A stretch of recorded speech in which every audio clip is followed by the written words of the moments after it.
Spartan Stadium for a 23-6 final for Michigan State. They pitched a defensive shutout. The only points coming from a pick six at the very end of the game. So overall, great things to take away from this in terms of defense. Offense was a self-described tale of two halves. Michigan State, all 21 of their offensive points coming in the first half. Matt, what did you take away?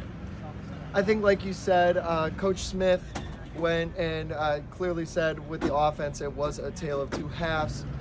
First half being electric, biggest standout being Amari Kelly. For sure. Going out and bringing in at least 75 yards, 75, I believe. Exactly. 75 on the dot.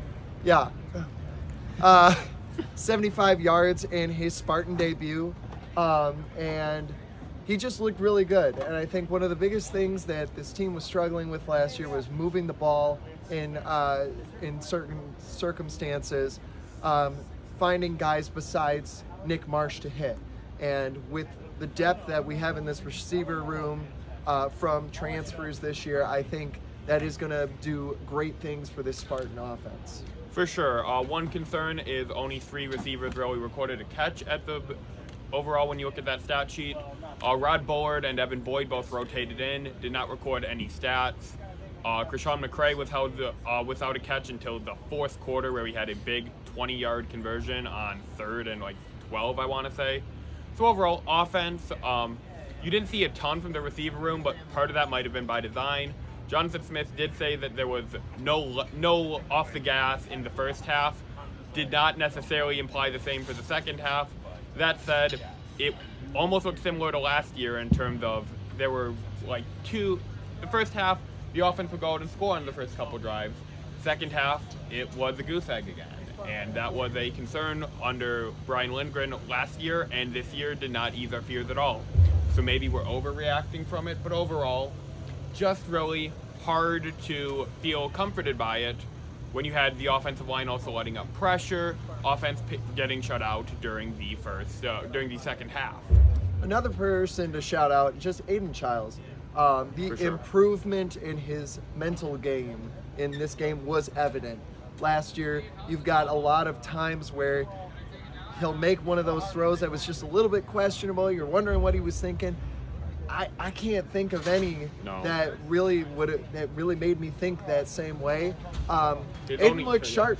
Yeah, his only turnover was when a blitzer was not picked up by the running back. I believe Brandon Tolis was in the game. Blitzer was not picked up. Childs got hit, absolutely drilled, got the wind knocked out of him. He's all healthy, he said in his post-game press conference, but just got drilled, fumbled the ball, which in that case, there wasn't really much you can do when it was a failure of protection for the quarterback. Last few plays to shout out. Alex Van Sumeren getting the safety. Him and Jalen Thompson combined to bring down, I want to say it was Lowry. It was the running back. Oh yeah, with the running. Okay, bring down the running back in the end zone. And then also on special teams, Ryan Eckley was he was a punting showcase. There was a reason he was named on the Ray Guy Award watch list.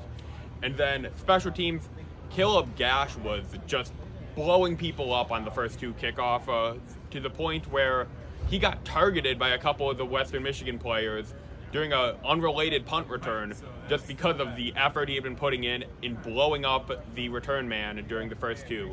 They did not return a kick after Gash destroyed them the first 2 times. He definitely had some steam to blow off on those.